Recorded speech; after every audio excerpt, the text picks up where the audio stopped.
90% 선에서 지금 책정이 좀 돼 있고요. 명도 부분이나 이런 것들도 지금 크게 문제 없다고 지금 판단이 됩니다. 소유자 김필동 씨가 점유하니까 명도에 문제가 없고요. 그다음에 국민은행이 1순위 부분으로 해서 2억 5,920으로 잡혀 있고, 보세요. 근저당 1순위 밑에 압류 해서 권리는 다 소멸되니까 전혀 문제가 없습니다. 권리 분석에. 그래서 예상 낙찰가는 예상 날짜가는 91% 지금 보고 있습니다. 91% 하면 3억 2,214만 원. 3억 2천 214만 원. 자, 그러면은 또 다른 얘기 하실 게 있나요?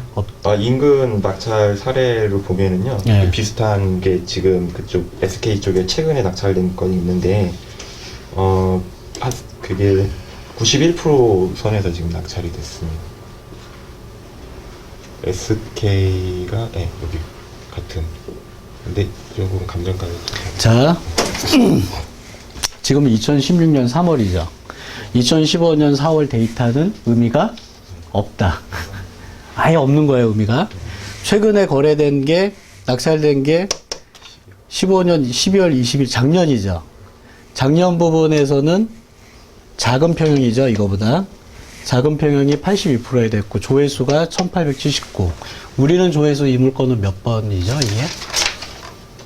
4494. 무지 뜨겁네요. 반응이.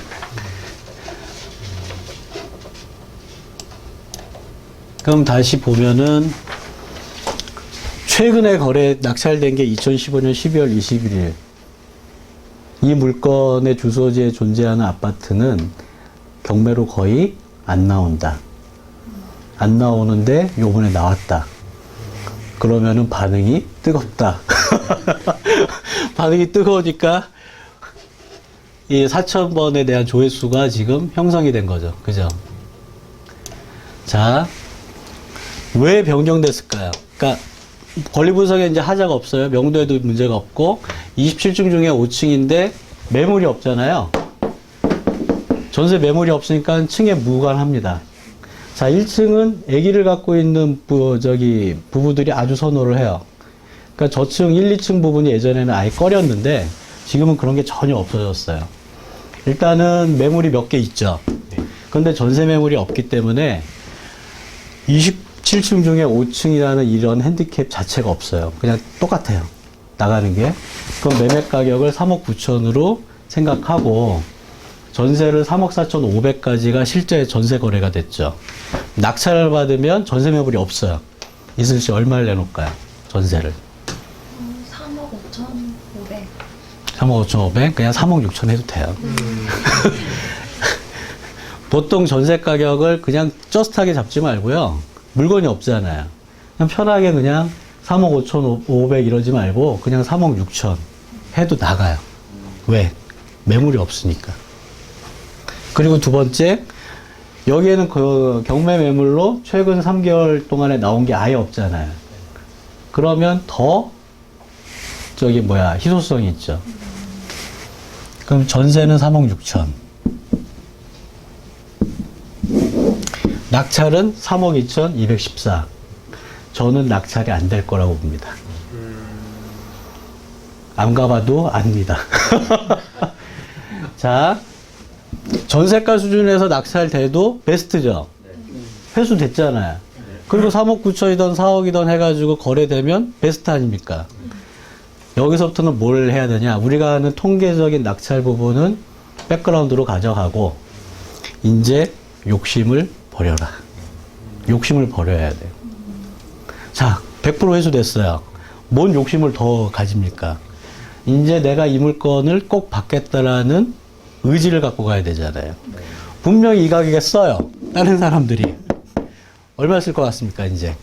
자, 이거는 낙찰가의 통계적인 부분에 얼마를 써야 돼요? 3억 6천에 우리는 전세를 내놓기로 했어. 마음 먹고 들어간 거예요.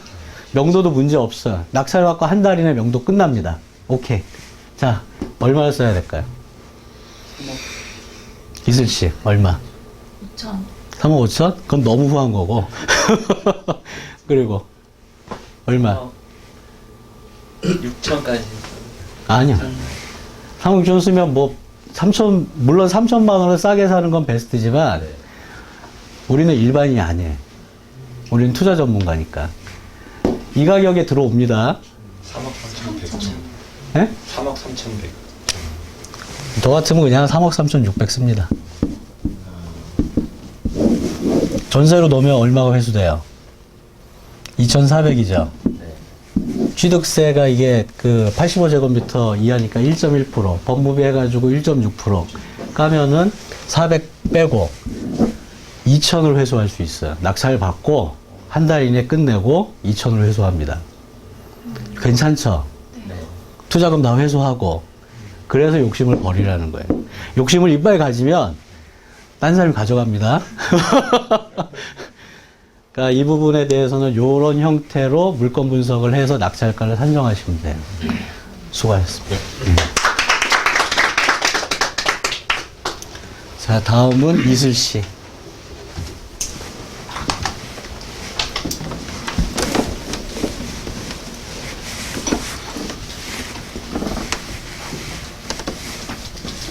아, 거기서 잠깐, 그 물건 잠깐만 돌려볼래? 2015-3136. 빠트린 얘기가 하나 있어요.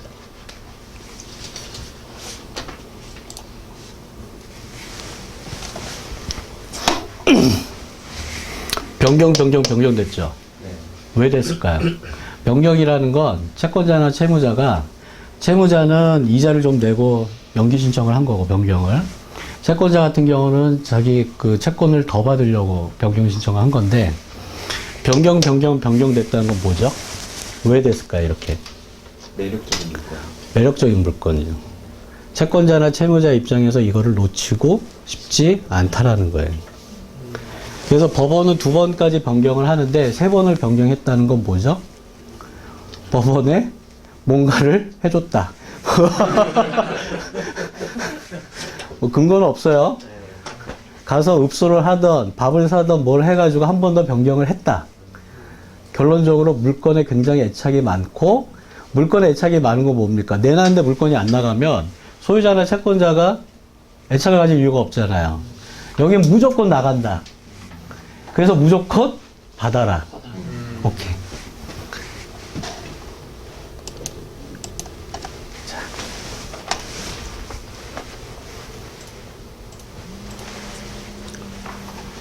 (7767) 네, 제가 선택한 물건은 서울하고 잠실동에 있는 오피스텔이고요. 우선 선택한 이유는 저희 집에서 가깝고 잠실 쪽에 오피스텔이 많이 나가서 거래가 활발할 거라고 예상해서 선택을 하였습니다. 우선 현재 10층 중 8층에 위치해 있고 피아노 학원으로 운영 중이라고 합니다. 예, 주거용 오피스텔인데 현재는 피아노 교습소로 운영을 하고 있고 지금 임차인은 없고 소유자가 직접 운영을 하고 있는 것으로 보입니다. 그 다음 채권액은 한 1억 8,800 정도 돼 있어서 감정가보다 지금 높게 선정돼 있어서 아마 취하지는 않을 것 같습니다. 그 다음 대단하신데? 다음 요번이 이슬 씨는 3번 차예요. 3차에 지금 비하인드 스토리를 다 얘기하시잖아요. 네, 대표님 가르쳐 주신대요. 네. 지금 현재 한 3천, 제가 조사할 땐 3,881 조회수가 나왔는데 좀 상당히 좀 관심이 많은 것으로 현재는 4천 정도 되는데 관심이 뜨거운 것 같고요. 지금 네이버 시세에는 매매가 한 1억 7,500 정도 되어 있고 월세는 500에 55.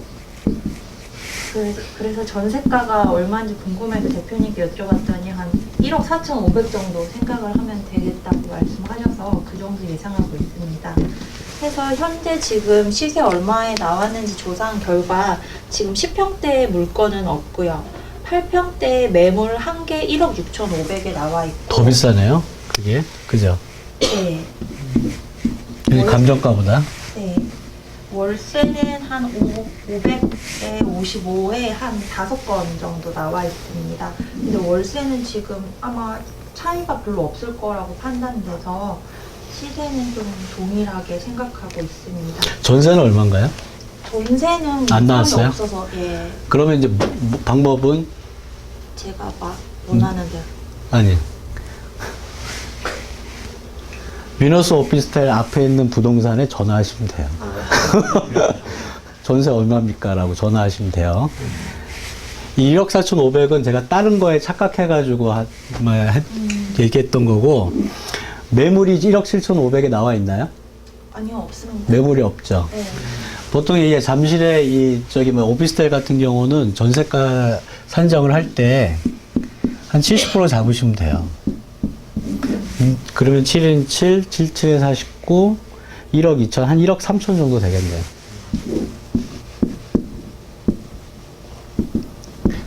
근데 아까 얘기했죠? 매물이 없죠? 전세가 있을까요? 없어요. 매물이 없으니까 전세가 없는 겁니다. 그러면은 이 물건의 낙찰가는? 낙찰가는 인근 낙찰가가 아마 15년 1월에 있었던 것 같은데, 여기는 안 나왔네요. 네. 근데 너무 옛날 거긴 한데요. 88% 정도의 낙찰이 되어서 이거는 지금 한 90% 생각을 하면, 했는데요. 예. 1억 4,670. 1억 7천.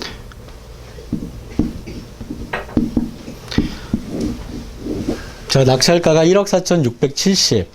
여기에 대한 전세가는 1억 3천. 일반 시세는 1억 7,500. 자, 이 잠실에서 가장 선호하는 그 아파트는 잠실 엘스예요. 평형도 작은데 쓸데없이 높습니다. 근데 가장 선호해요. 잠실 주민들이. 오피스텔 물건이 지어지지 않았기 때문에 물건이 안 나온 거고, 그러면 우리가 이제 낙찰가 부분을 그 산정을 1억 4,670, 오케이. 이 정도면은 받겠죠. 받는데, 일단 전세가 1억 3천 부분이잖아요. 합법적인, 합리적인 부분이. 전세가를 높여서 전세를 내야 돼요.